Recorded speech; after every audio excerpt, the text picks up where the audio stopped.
السلام عليكم ورحمة الله. بسم الله الرحمن الرحيم. إن الحمد لله نحمده ونستعينه ونستغفره وأشهد أن لا إله إلا الله وحده لا شريك له وأشهد أن محمدا عبده ورسوله صلى الله عليه وسلم وعلى أصحابه أجمعين. يا أيها الذين آمنوا اتقوا الله حق تقاته ولا تموتن إلا وأنتم مسلمون. يا أيها الناس اتقوا ربكم الذي خلقكم من نفس واحدة وخلق منها زوجها وبث منهما رجالا كثيرا ونساء واتقوا الله الذي تساءلون به والأرحام إن الله كان عليكم رقيبا. أما بعد. أولا, je m'excuse pour la petite attente pour sortir cet épisode sur les histoires des prophètes. Et de nouveau, barakallahu fikum, et que Dieu vous agrée pour le temps que vous prenez pour regarder cette vidéo et pour vos retours. Comme d'habitude, ça fait super plaisir et qu'Allah nous récompense et nous augmente en degrés. Qu'il nous permette aussi d'apprendre de ces sciences et surtout qu'il soit satisfait de nous. Amin. Avant de commencer cette troisième histoire qui va, comme vous l'avez vu dans le titre, parler du prophète Nuh alayhi salam, Noé. Je voulais répondre à une question fondamentale qui était pourquoi parler des prophètes alors qu'il y a des sujets sur les fondements de la religion. Barakallahu fikum, mais c'est une bonne question. Donc premièrement, il faut comprendre que autour de ces différentes histoires, l'objectif premier est de comprendre notre din. Et comment ? En étudiant les récits prophétiques, car par sa miséricorde et sa sagesse, Allah subhanahu wa ta'ala a fait que ses envoyés nous apprennent par le biais de révélations comment vivre sur la parole La ilaha illallah, qui est le premier pilier de la croyance en islam. Deuxièmement, comment pratiquer notre religion convenablement, notamment quand nous allons parler du prophète Mohammed sallallahu alayhi wa sallam, qui, grâce à sa sunna, et c'est quoi la sunna ? C'est ce que le prophète a dit ou fait ou approuvé et on l'apprend en théorie et en pratique. Ensuite, on étudie la vie des prophètes pour comprendre le Coran. Car on peut l'apprendre, on peut le réciter, mais c'est grâce à la vie des prophètes, mais aussi celle de Mohammed sallallahu alayhi wa sallam sur qui est descendu le Coran, quand on l'étudiera en détail, qu'on aura des compréhensions sur celui-ci. Mais encore, pour nous avertir et ne pas reproduire les actes des communautés qui nous ont précédés. Car beaucoup de peuples furent châtiés, et pourquoi ? Car ils n'ont pas cru en Allah Azza wa Jal malgré les avertissements reçus par les envoyés. De plus, on étudie les prophètes pour apprendre à les aimer et les connaître. Si on te dit que telle personne t'a envoyé un cadeau, elle a dit du bien de toi, elle a invoqué pour toi mais tu l'as jamais vu, tu vas quand même l'aimer et tu vas lui souhaiter savoir qui est cette personne à tout prix. On étudie aussi la vie des prophètes car c'est un outil pour augmenter notre foi et renforcer notre yaqin, notre certitude envers Allah Azza wa Jal. Et on ne peut que gagner en certitude en étudiant leurs histoires. Encore un point important, si ce n'est aussi le plus important pour l'humain, on étudie la vie des prophètes pour avoir un modèle. Allah Azza wa Jal nous a créés comme ça. Nous avons besoin de prendre exemple et Allah subhanahu wa ta'ala nous a envoyé qui ? Les prophètes et le dernier et le meilleur des prophètes Mohammed sallallahu alayhi wa sallam qui restera un modèle pour toute l'humanité et pour chaque musulman. Car on peut se retrouver dans n'importe quelle situation, de peine, de gêne ou de douleur, et les prophètes les ont vécus aussi et si ce n'est pire car les plus éprouvés ce sont eux. Ensuite, pourquoi aussi étudie-t-on la vie des prophètes ? Pour apprendre la sagesse, on le verra évidemment via leur vie, mais surtout grâce encore une fois au prophète Mohammed sallallahu alayhi wa sallam, qui était l'homme le plus sage sur cette planète. Allah Azza wa Jal dit à ce sujet dans le Coran, dans Surat Imran, c'est par quelque miséricorde de la part d'Allah que tu, Mohammed sallallahu alayhi wa sallam, as été si doux envers eux. Mais si tu avais été rude, au cœur dur, ils se seraient enfuis de ton entourage. Une autre caractéristique de pourquoi on étudie la vie des prophètes, c'est pour comprendre quel comportement adapter avec les autres religions et autrui. Car les prophètes ont côtoyé toutes sortes de personnes et notamment le prophète Mohammed sallallahu alayhi wa sallam qui a vécu et côtoyé des juifs et des chrétiens comme quand il a émigré à Médine et qu'il a fait remplir un pacte de non-agression. Ou encore quand il peut y avoir de l'hostilité et ça, on a besoin de comprendre. Et enfin, c'est de prendre exemple sur les prédécesseurs pieux et nos prédécesseurs pieux aussi donner une grande importance à la vie du prophète Mohammed sallallahu alayhi wa sallam. Par exemple, le compagnon Abdullah ibn Abbas radiyallahu anhu accordait un soir par semaine à l'enseignement de la vie des expéditions, guerres et autres du prophète Mohammed sallallahu alayhi wa sallam. L'imam Zuhri radiyallahu anhu aussi a dit fi ilm al-maghazi, ilm al-dunya wal-akhirah, qui veut dire dans la science des expéditions qu'a mené le prophète sallallahu alayhi wa sallam, il y a là la science d'ici-bas et de l'au-delà. Wa ala kulli hal. Donc, dans les précédentes vidéos, on a parlé de Adam alayhi salam et après la mort de celui-ci, on a vu que son dernier fils, Shi'ith, était devenu prophète. Puis ensuite, Idris alayhi salam était venu sur ce bas monde et on a expliqué qu'à ce stade, tout le monde était musulman sauf Iblis et tout était enseigné par les prophètes qui étaient envoyés par révélation. L'humanité commençait à grandir de plus en plus. Il y avait au temps de Idris alayhi salam 72 langues et plusieurs villes. Et le prophète Enoch continuait à enseigner à son peuple qui faisait que s'accroître. Et pendant cette période, il y avait des gens croyants, vertueux, des pieux et même des saints. Et avant de continuer, je voulais juste faire une petite parenthèse entre qu'est-ce qu'un pieux et qu'est-ce qu'un saint, car ça va nous servir pour la suite. Et donc, un pieux en arabe, c'est un taqi. Et c'est quelqu'un qui accomplit ce que Allah lui ordonne et évite ce que Allah lui interdit.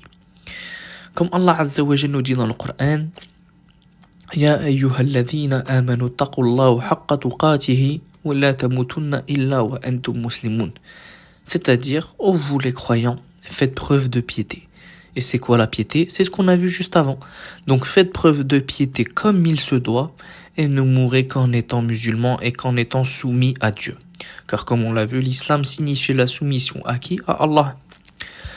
Dans un autre verset, nous avons aussi Ya ayyuhalladhina amanu ittaqullaha wa la tanzur nafsun ma qaddamat li ghad wa ittaqullaha innallaha khabirun bima ta'malun.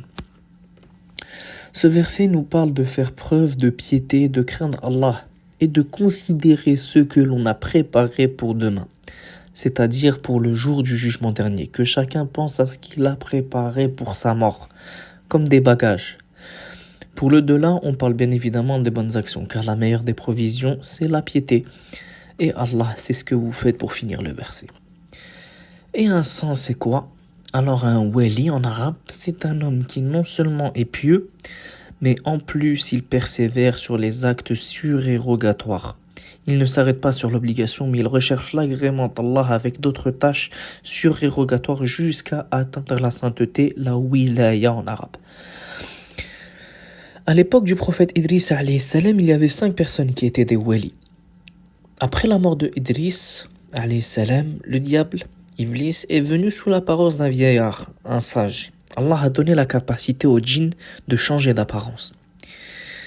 Il a dit aux gens, vous aimiez beaucoup ces 5 vertueux. Ils sont mentionnés dans le Coran, il s'agit de Wad, Suwa', Yarouth, Ya'ouq et Nasr. Vous les aimiez? Et les gens ont répondu évidemment oui. Et Iblis leur a dit, pour ne pas oublier et continuer à œuvrer en pensant à eux, car en les voyant vous allez œuvrer comme eux ils ont fait, construisez des statues d'eux, sculptez des statues à leur effigie.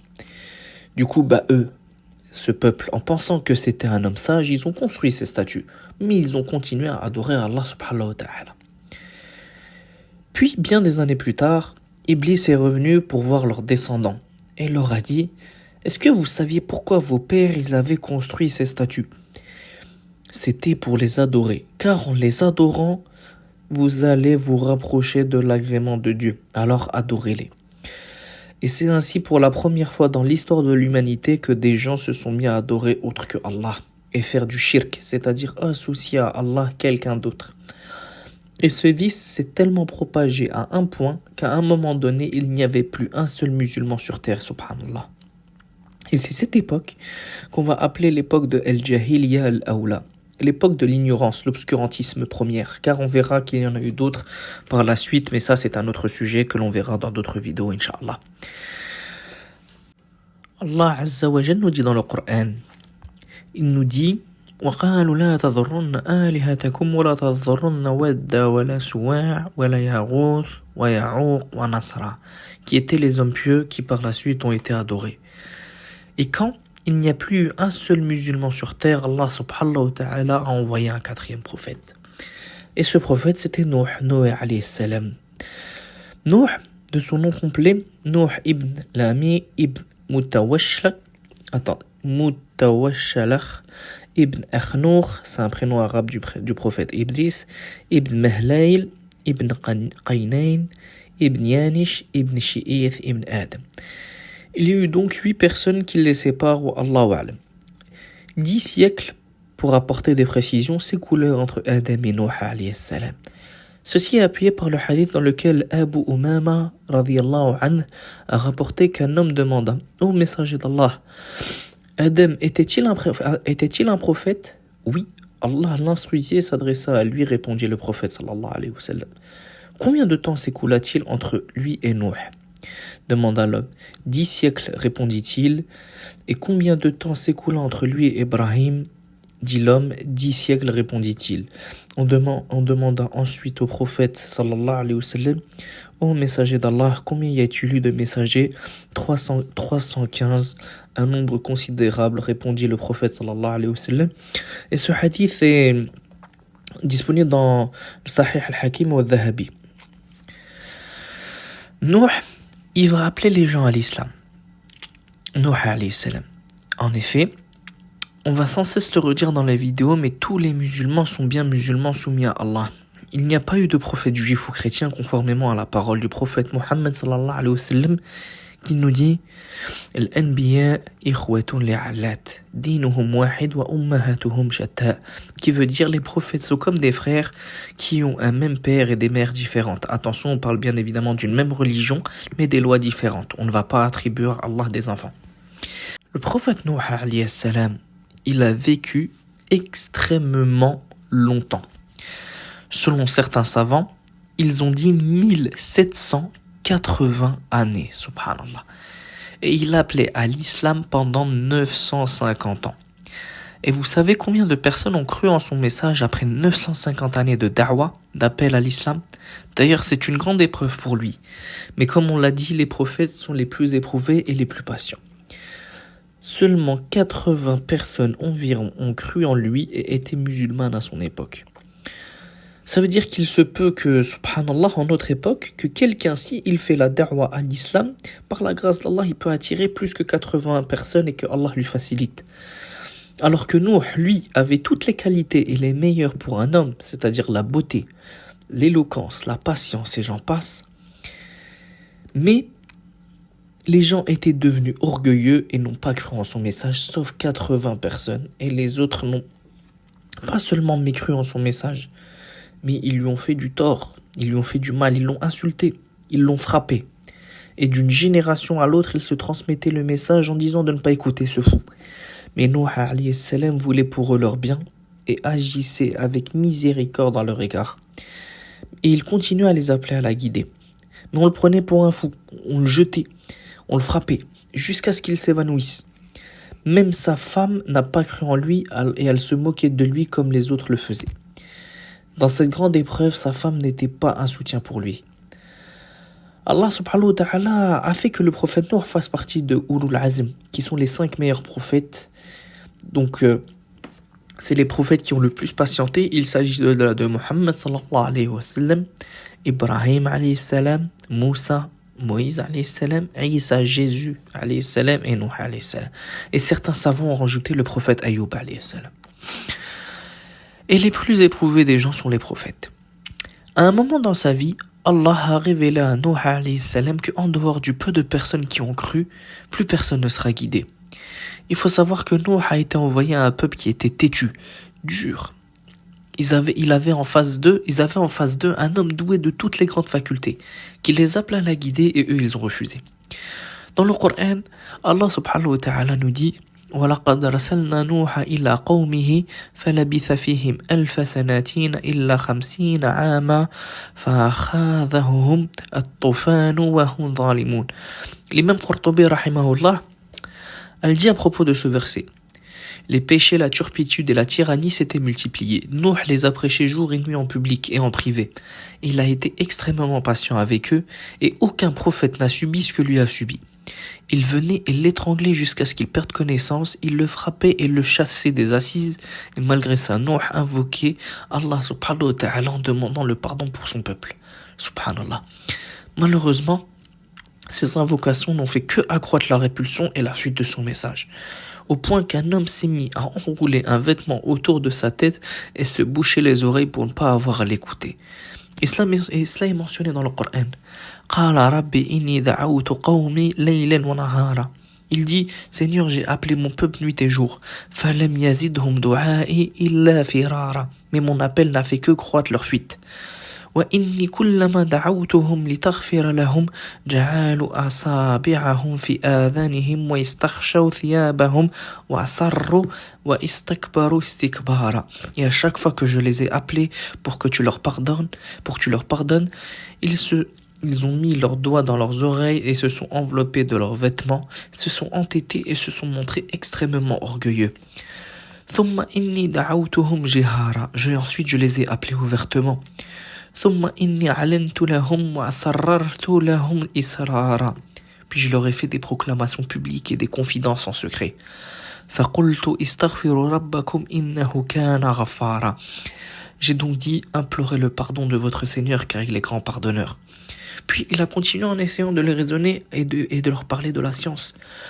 ألم ترى كيف خلق الله سبع سماوات طباقا.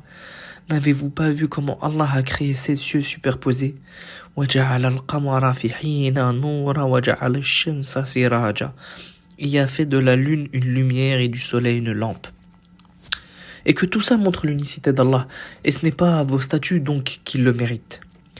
Et suite à cela, قال نوح ربي إنهم عصوني واتبعوا ما لم يزده ماله وولده إلا خسارة. Nuh dit, Seigneur, ils m'ont désobéi, ils nous suivis, ce dont les biens et les enfants n'ont fait qu'accroître la perte. Et c'est à ce moment-là que Allah Azza wa Jalla a annoncé à Nuh qu'il n'y aurait plus de personnes qui entreraient en islam, sauf les 80 personnes. Plus un nouveau croyant. Et quand Nuh a su ça, il a invoqué à Allah pour qu'il ne reste plus de mécréants sur terre. Allah subhanahu wa ta'ala lui a donc ordonné de construire une arche. Bien évidemment, il lui a pris ça par révélation, car un déluge allait arriver et que les mécréants allaient mourir dans ce déluge. Et là, les gens ont commencé à se moquer de lui, en lui disant que c'était devenu un menuisier ou où est-ce que son bateau allait circuler alors qu'il n'y avait pas d'eau dans les environs. Mais il n'a pas prêté attention, et il savait ce qu'il allait se passer. Alors, il a construit son arche. On va pas parler de la taille de l'arche car il y a des divergences entre les prophètes, entre les savants, excusez-moi. Certains disent qu'il était long de 300 coudées et d'autres disent de 30 coudées. Donc Allahu a'lam. Mais on sait que son arche a été sur 3 étages. L'étage du dessous était pour les animaux, l'étage du milieu pour les humains et le dernier étage pour les oiseaux. Lorsque l'arche fut terminée, il attendait un signe de la part d'Allah. Et ce signe, c'était qu'une eau allait jaillir d'un certain endroit. Le prophète Nuh a appelé les musulmans à entrer dans le bateau. Et quand la terre a commencé à faire jaillir son eau, les animaux ont commencé à se rapprocher petit à petit de l'arche du prophète. Et il a fait entrer un couple d'animaux de chaque espèce, un mâle et une femelle. La femme du prophète Nuh, comme on l'a vu, n'a pas voulu croire en lui et n'est resté dehors. Un fils du prophète Nuh, qui s'appelait Canaan, ne l'a pas suivi, alors que c'était un prophète. On parle de Nuh alayhi salam. J'ouvre une petite parenthèse à nouveau pour dire aussi donc que sûrement parmi nous, il se peut que des membres de notre famille ou des amis à qui Allah n'a pas accordé la guidée, comment réagir dans cette situation? Tout simplement comme les prophètes nous l'ont enseigné. On continue à espérer à ce que Allah les guide par le biais d'invocations entre autres. Et tant qu'ils sont parmi nous, on essaye d'être une cause pour eux et d'agir pour ces gens. Et s'ils meurent sur autre que l'islam, malheureusement, et on demande le contraire bien évidemment, que cela ne nous freine pas sur notre croyance. Car il arrive que lorsqu'on parle de l'islam à certaines personnes, elles acceptent tout dans la croyance musulmane et comprennent que c'est la vérité et que c'est logique. car la raison saine témoigne de la véracité de l'islam. Elles vont reconnaître l'existence d'un Dieu, des prophètes, tout, sauf qu'elles se disent que si je rentre en islam, je reconnais donc que mon entourage est dans l'erreur et que non, finalement, je préfère rester avec mon entourage. Awalan, qu'Allah nous guide et qu'on demande toujours la guider, mais aussi il faut faire preuve de raison. Si on sait que on est sur une route qui est bonne, pourquoi faire demi-tour? Et la ilaha illallah. Sachez que nous ne sommes pas seuls à être éprouvés et que même les prophètes ont subi cette grande épreuve. Le prophète Ibrahim alayhi salam, son père Azar, n'a pas accepté de le suivre. Et pourtant, Ibrahim alayhi salam, c'est le deuxième meilleur prophète. Et c'était son fils, et il avait des miracles. Nuh, comme on l'a indiqué, sa femme et son fils Canaan ne l'ont pas suivi. Le prophète Mohammed sallallahu alayhi wa sallam, son oncle Abu Lahab, ne l'a pas suivi, et encore pire, il était son ennemi. Et on racontera ces histoires plus tard. Pour revenir à notre histoire, quand Nuh alayhi salam a demandé à son fils Canaan de monter dans l'arche, il a refusé, il lui a dit qu'il monterait sur la plus haute montagne pour se réfugier. Mais toute la terre fut engloutie et selon certains savants, l'eau a dépassé la plus haute montagne de 80 coudées et il fut parmi les noyés. Sur l'arche, il y avait 80 personnes, dont 3 autres enfants du prophète Nuh alayhi salam qui étaient Sem, Ham et Yafis. Et ils étaient avec leurs épouses. Allah subhanahu wa ta'ala a demandé à la terre de faire sortir son eau, puis il a ordonné au ciel de faire tomber son eau. Et habituellement, subhanallah, l'eau de la pluie, quand elle tombe, c'est les anges qui font descendre chaque goutte de pluie.